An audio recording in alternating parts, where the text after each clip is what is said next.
સંત નિવાસની પાછળ જે જગ્યા છે એ લોકેશન છે અને ત્યાં જનરલી હાથીઓને આપણે હાથીખાનું કહીએ છીએ ને, હાથીઓ બધા ત્યાં બાંધતા હોઈએ છીએ.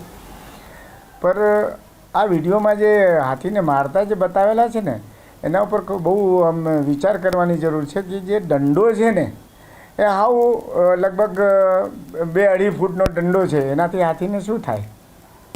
2 કારણ હોઈ શકે.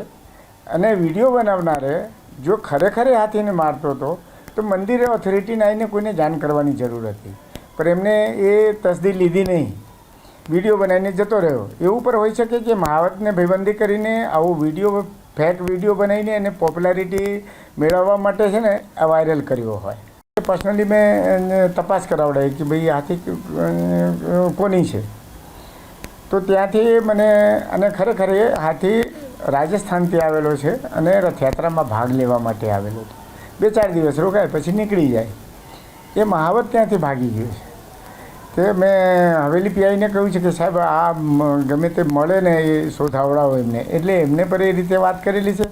એમને પૂછવું છે કે ખરેખર હાથી જોડે રમત કરતો હતો, કારણ ઘણી વખત શું હોય હાથીને શીખવતો પર હોય અને શીખવવા માટે છે ને મોટા કે લાકડાની કે બલ્લમની જરૂર ના પડે, આવી નાની લાકડીઓથી શીખવતા હોય. આપણે બતાવીને વીક કે મારી રહ્યા છીએ, પણ ખરેખર મારતો ના હોય.